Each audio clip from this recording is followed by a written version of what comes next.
저희가 지금 주일마다 사도행전에 있는 말씀을 이렇게 보아나가면서 사도 바울의 그런 이야기를 보아나가는데, 옛날 2000년 전이나 지금이나 하나님께 선택된 그런 사람들, 넓게 생각하면 전하 여러분 모두가 다 하나님께 선택된 사람들입니다. 우리 하나님께 선택된 그런 사람들이 어떠한 삶을 살아야 되는지 그런 것들 생각해 보게 합니다. 바울이 3차 전도여행을 마치고 이제 밀레도라고 하는 곳에, 예루살렘으로 가는 여중에 밀레도라는 곳에 거기서 머물면서 에베소 교회의 장로들을 청해서 그들을 앞에 놓고 마지막 고별 설교와 권면의 말씀을 하는 장면이 지난 시간부터 보고 있는 그런 장면이죠. 사도 바울은 오늘 본문 앞에 그 밀레도에서 에베소 교회 장로들을 향하여서 그 고별 설교를 하는데, 그 중에 과거를 회상하면서 몇 가지로 이렇게 그 권면의 말씀을 해나가는 그런 내용을 우리가 이미 봤습니다. 먼저 지난주에 본 내용 가운데 바울이 특별히 에베소에서 3년여 기간 머물러 있으면서 거기서 겸손과 눈물과 인내로 목회했던 것을 회상하는 그런 장면을 봤어요. 바울은요 3년여 동안 에베소 교회에 그 목회를 하면서 자신의 뜻을 내세우기보다 늘 주님의 뜻을 묻고 주님의 뜻대로 하려고 하는 그런 겸손한 종의 그런 모습을 가졌고요. 그리고 눈물로 기도하고 어렵고 힘든 일이 있을 때 그걸 참고 견디면서 인내로 목회를 했다고 회상을 하는 겁니다. 그리고 또 모든 성도들에게 회개와 진리를 가르쳤던 일도 회상을 했습니다. 이어서 사도 바울은 지금 자기가 왜 예루살렘으로 가야 되는지, 그래서 급하게 가느라고 지금 예배소도 들리지 못하고 그렇게 사람들 모아서 이야기를 하는데, 또 지금 그가 모든 선교의 종지부를 찍고 이제 아시아를 떠나 예루살렘으로 가게 되는 것, 이 모든 것이 성령께서 그렇게 강권하시는 거다라고 하는 것을 말해주고 있습니다. 성령의 강권적인 역사임을 고백하면서 동시에 바울은 이 성령을 통해서 지금 가고 있는 그 예루살렘에 도착하게 되면 거기서 환난과 박해와 핍박이, 그 결박이 자신을 기다리고 있다라고 하는 것을 이야기하는 거예요. 성령께서 이렇게 알려주었다는 거죠. 많은 환난과 결박이 기다리고 있을 거라는 거예요. 그걸 지금 알고 있는 겁니다. 그래서 우리가 지난 주일에 이런 바울의 고백을 보면서 하나님 앞에서 그 바울의 마음, 그 마음이 어떠한가를 우리가 생각하면서 주님 앞에서 우리의 마음이 중요하다라고 하는 것을 우리가 지난 시간에 생각해 보았어요.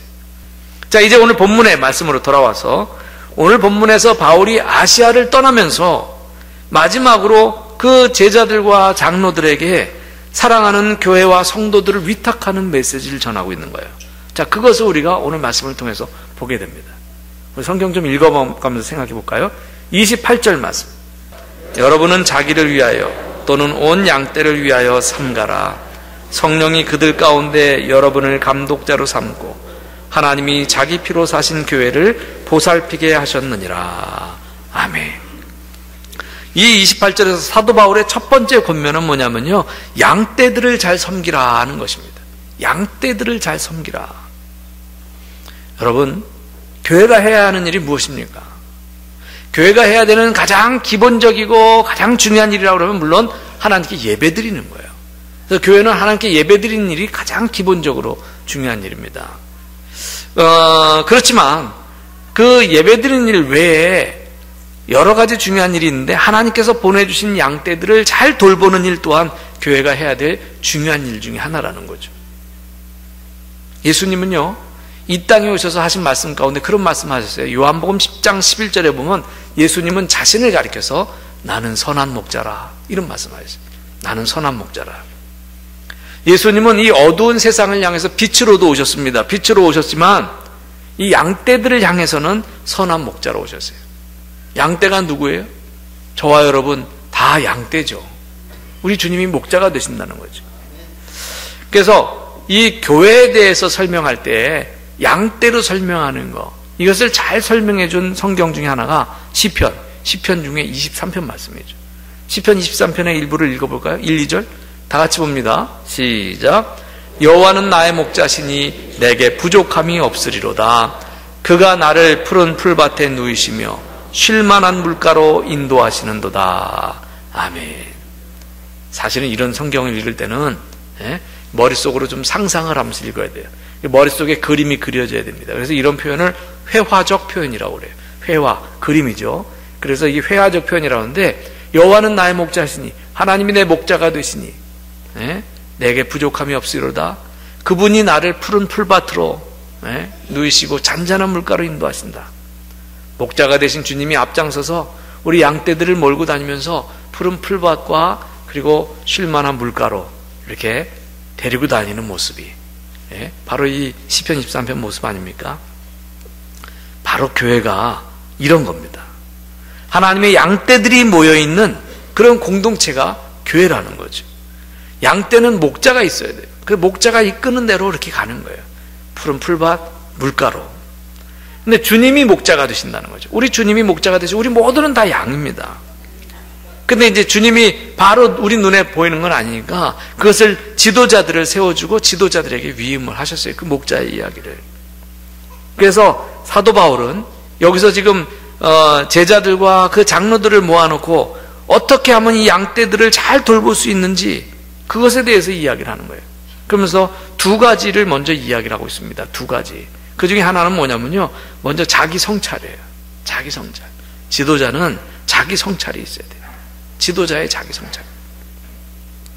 여러분, 목자의 역할이 얼마나 중요합니까? 영적 지도자의 역할이 얼마나 중요합니까? 양떼를 잘 돌보기 위해서는 자기 자신과 양떼를 위해서 먼저 자신을 절제하고 관리하고 그리고 자신을 훈련시키는 일이 중요해요. 자, 여러분, 양떼를 돌보는 목자들이 자기를 절제하고 자기 자신을 훈련시키는 일이 필요한데 자신이 그걸 못하고 한다면 문제가 생기죠. 자기부터 구원의 확신이 없는 사람이 어떻게 남에게 구원을 말할 수 있겠습니까? 성령을 체험해보지 못한 사람이 어떻게 성령의 능력에 대해서 말할 수 있겠습니까? 그 영적 지도자의 위치가 참으로 중요하다는 거죠. 그 다음에 두 번째로 오늘 28절 말씀에서 발견할 수 있는 것은 이 양떼를 돌보기 위해서 하나님은 감독자라고 하는 그런 질서를 주셨다는 거예요. 그냥 아무렇게나 양떼들이 살도록 내버려 두지 않고 그 양떼들이 따라갈 수 있는 모범이 될 만한 그런 교회의 영적 지도 체계를 만들어 주셨다는 거죠. 그런 지도 체계를. 따라서 교회는 이 영적인 지도 체계를 존중하고 존경하고 권위를 살려줘야 되는 거죠. 우리 1년에 한 번씩 교회에서 당회를 열고 임원을 세우죠. 교회에서 집사와 권사와 장로를 세우는 것이 중요하겠죠.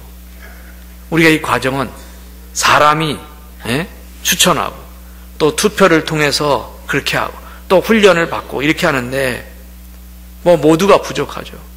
그렇지만 여러분, 이런 과정에 하나님이 임명하고 하나님이 세우신다는 그런 믿음을 가져야 되는 거예요. 하나님이 세우시는 거죠. 부족한 우리 인간들을 세워서 그래도 일을 맡겨주시는 거죠. 근데 하나님이 왜 이렇게 세워주십니까? 그 이유를 오늘 말씀에 자기 피로 사신 교회를 관리하고 돌보게 하기 위해서라는 거예요. 자기 피로 사신 교회를 관리하고 돌보게 하기 위해서. 하나님이 자기 피를 흘렸다. 하나님이 자기 피를 흘렸다는 게 뭡니까? 자기의 외아들 독생자 예수 그리스도를 십자가에서 우리를 위해서 피 흘리게 하셨다는 거죠. 그래서 그 예수님이 십자가에서 흘린 그 피가 곧 하나님이 흘린 피와 같다는 거예요. 여러분, 하나님이 자신의 피를 흘려서 만들어주신 교회가 바로 저와 여러분, 우리들이라는 거예요. 바울이 그렇게 이야기를 하는 거예요. 복음서에 보면요, 부활하신 예수님이 갈릴리 해변에서 제자들에게 나타나셨어요. 특별히 그 제자들에게 그 새벽녘에 숯불을 피워서 생선을 구워주시면서 말씀하시는데 베드로에게 먼저 말씀하십니다. 요한의 아들 시몬아, 네가 나를 사랑하느냐? 그러니까 베드로가 대답해요. 주님, 제가 주님을 사랑하는 줄 주께서 아시잖아요. 자신 없이 대답하는 거였어요. 그때 예수님은 내 양을 먹이라. 이걸 3번씩이나 이렇게 말씀. 조금 이따 또 요한의 아들 시몬아, 네가 나를 사랑하느냐? 제가 주님 사랑하는 거 주님이 아시잖아요.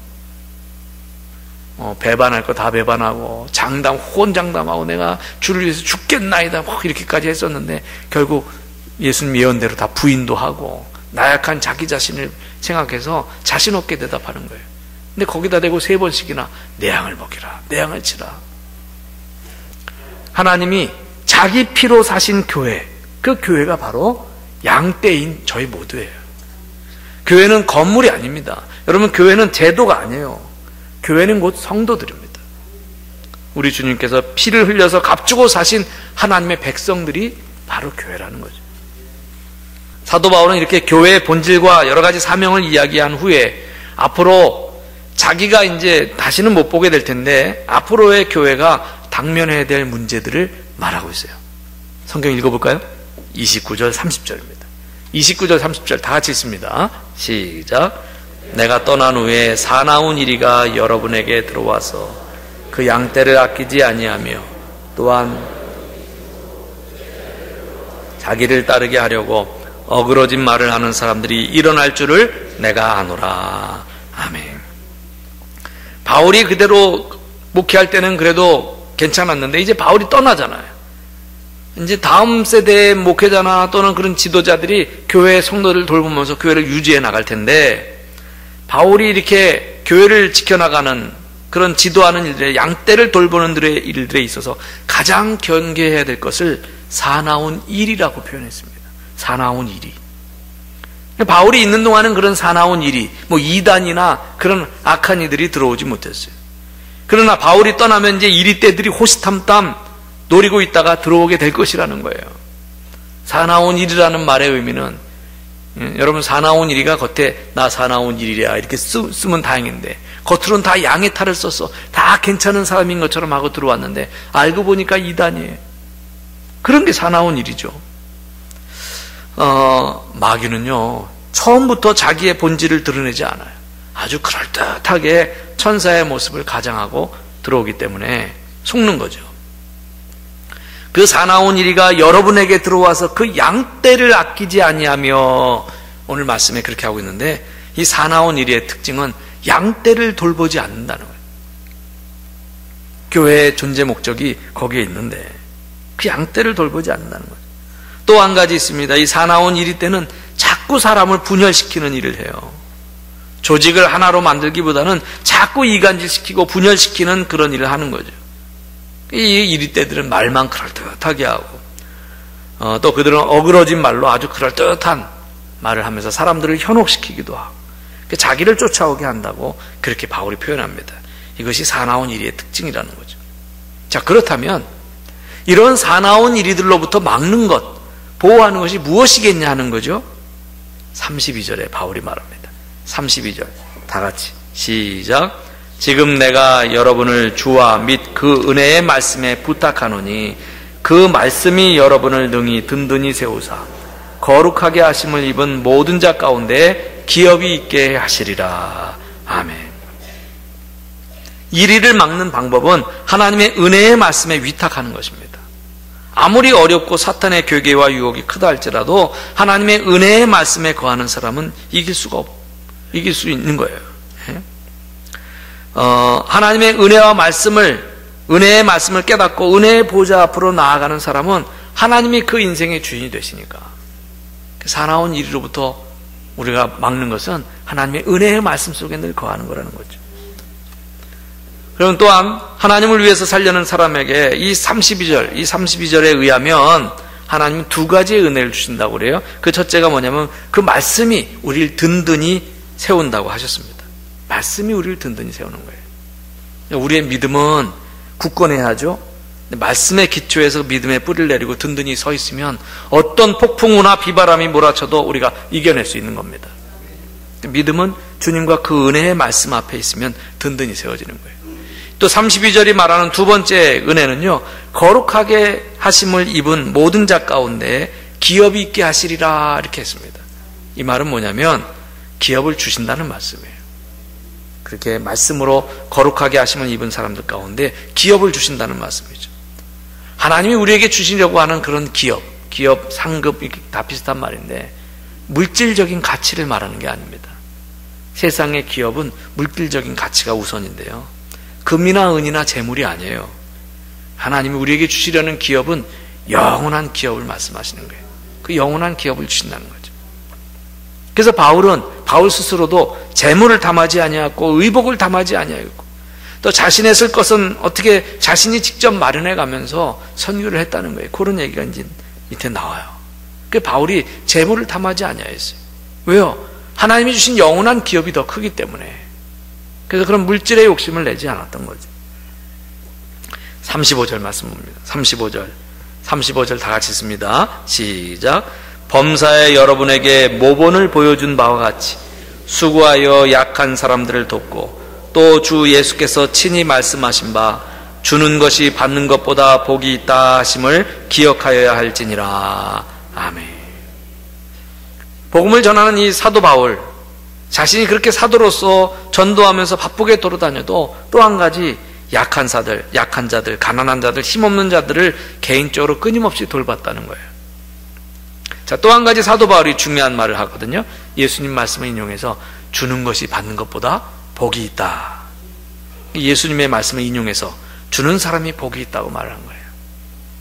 저는 여러분이 받는 사람이 아니라 주는 사람이 되기를 바랍니다. 여기서 주는 사람은 뭐 물질적으로 남을 퍼준다는 얘기가 아니고요. 남에게 유익을 끼치고 은혜를 베푸는 사람입니다. 여러분들이 남에게 유익을 끼치고 은혜를 베푸는 사람이 되기를 바랍니다. 자, 이제 사도 바울이 마지막 작별 인사를 해요. 그래서 사람들이 다 크게 울면서 바울의 목을 끌어안고 이제 작별하는 장면이죠. 요 대목도 한번 읽어보십시다. 37절, 38절 다 같이 시작.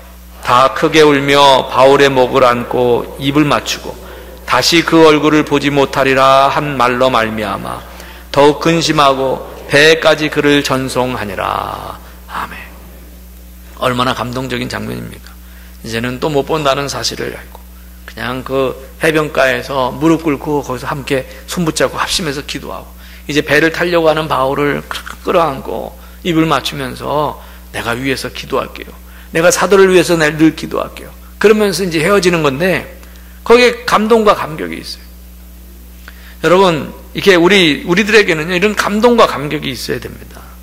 그런데 우리가 늘 비판하고 원망하고 불평하며 이렇게 살게 되면요, 결국 자꾸 한이 맺혀요, 그게.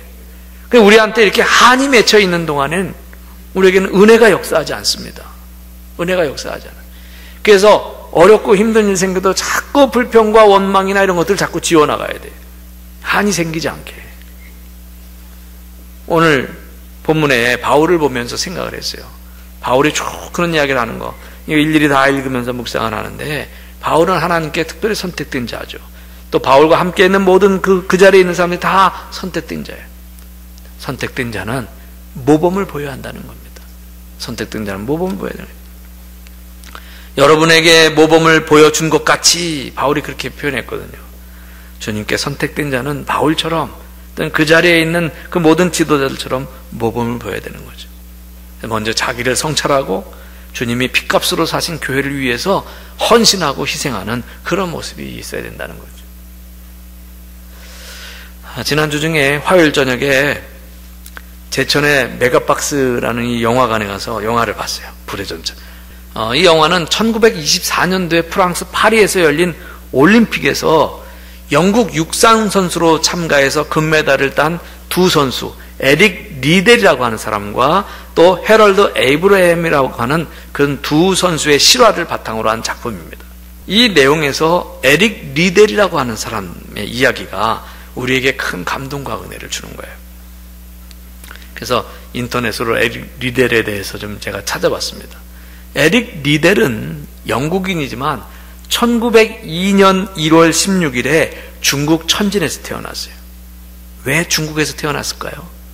아버지 엄마가 선교사였거든요. 그러니까 중국 선교사로 가 있었던 부모님 밑에서 그 선교사의 아들로 태어났어요. 큰 아들로. 중국 천진에서. 그래서 거기서 자라다가, 그러니까 고향이 중국이에요. 거기 자라다가 이제 만 6살이 돼서 학교 들어갈 나이가 되니까 부모가 뭐 선교지에 뭐 변변한 학교가 없었을 테니까 영국 런던에 학교로 이제 이게 입학을 시킨 거죠. 그래서 6살 때 부모와 떨어져서 영국 런던에서 학교를 다니기 시작했어요. 부모는 다시 중국에서 선교사를 하고 부모와 떨어져서 영국에서 공부를 하는데 초등학교, 중학교, 고등학교 이렇게 다 나왔겠죠. 대학교까지. 그래서 거기 선교사 자녀로 따로 떨어져서 공부하는데 체육에 특기가 있는 거예요. 모든 운동 종목을 다 잘했대요. 공차는 거, 럭비 선수로도, 청소년기에는 럭비 선수, 크리켓이라고 하는 운동도 그렇게 잘했다는 거죠. 그러니까 이 스포츠에 장기가 있었던 거예요. 그러다 대학을 갔는데, 대학 가서 달리기 시합을 했는데, 이 선수를 이길 만한, 이 사람을 이길 만한 사람이 안 나타나는 거예요. 그게 점점 유명해져서 영국에서는 제일 빨리 달리는 사람이 된 거죠. 그래서 국가대표로 뽑힌 거예요. 100m. 파리 올림픽 나가는데요, 세계 기록을 비교해도 에릭 리델이 금메달 딸 가능성이 굉장히 높았어요. 그래서 영국 국민 전부가 그 당시에 다 관심을 갖고 신문에서 대표 선수들 이렇게 보낸 것도 다 기사화됐는데, 이 에릭 리델이 올림픽의 그 일정을 딱 보니까 100m 예선전이 주일날 딱 있네. 100m 모든 예선전이 주일날 편성되어 있어요. 그러니까 자기는 못 나간다는 거예요. 그래서 출전 포기를 한 거예요. 그 왕자가 직접 설득을 합니다. 예? 그 웨일즈의 왕자가 막 직접 설득하는데 아무 얘기도 안 들어요. 주일날 나가는 열리는 경기를 나갈 수 없다. 그래가지고 뭐 이런 꼴통 보수주의자가 다 있나, 뭐 그냥 거기서 경기를 나가고 예배는 따로 드리면 되지 않냐, 뭐 별 얘기가 다 있었죠. 그 당시에도 영국에서. 근데 굽히지 않았어요. 그래서 출전할 일이 없었는데 400m 선수 자리가 하나 비게 된 거예요. 선수 하나가 양보해서, 자기가 다른 데서 금메달 땄으니까 400m를 양보해서. 그래서 400m 선수로 나갑니다. 그 400m 경주에 나가서 금메달을 따요. 그것도 세계 신기록을 세우면서. 근데 그 400m 경기가 1차 예선, 2차 예선, 결선까지 하루에 3번을 다 뛰게 돼 있었어요. 100m가 주특기인 사람이, 100m는 순간적인 순발력, 스피드가 중요한데, 그래서 400m는 그 순발력을 유지하는 지구력이 중요하잖아요. 근데 그것도 하루에 3번을 뛰어야 되는 그런 일정이 아주 그냥 가혹한 그런 일정이었는데, 그걸 나가서 세계 신기록으로 400m 금메달을 따요. 그냥 영국이 그냥 발칵 뒤집혀서. 그래서 100m에서도 따고 400m에 따요. 100m는 다른 선수, 이 에이브러함이 나가서 금메달을 따고. 예. 그래가지고 뭐 대단하죠. 대단한 그런 그 이야기가 되는 거죠. 이 에릭 리들이 20대부터 선교사로 헌신해서 곳곳에 집회를 다니기도 했거든요. 그래서 올림픽 나가기 1년 전에 1923년도에 한 집회 나가기 전에 노트에다가, 자기 노트에다가 그렇게 적은 것이 나중에 나와서 그 내용이 이렇게 알려졌는데, 거기에 이렇게 적었어요. 내가 누구인가가 아니고 하나님이 누구신가, 내가 무엇을 할까가 아니라 하나님께서 무엇을 하셨나, 하나님이 하시는 일을 주목하고 그에게서 눈을 떼지 말라. 이걸 이렇게 노트에다 적어놓은 거죠. 리델은요, 그 올림픽이 끝난 후에 금이 환영합니다. 그가 파리 올림픽에서 그렇게 금메달 땄던 이야기는 그 당시에 세계적인 화제가 되었고, 그리고 정말 신실한 신앙인 에릭 리델의 이름을 전 세계에 알리는 기회가 되죠. 영화 마지막에, 영화 끝에 성경 구절 하나가 나와요. 그 성경 구절이 사무엘상 그 2장 30절 말씀입니다. 나를 존중히 여기는 자를 내가 존중히 여기고 나를 멸시하는 자를 내가 경멸하리라. 아멘. 하나님이 그 영화를 보는데 마치 나에게 하시는 말씀 같더라고요. 하나님이 나를 존중히 여기는 자를 내가 존중히 여길 것이고 나를 멸시하는 자를 내가 경멸하리라.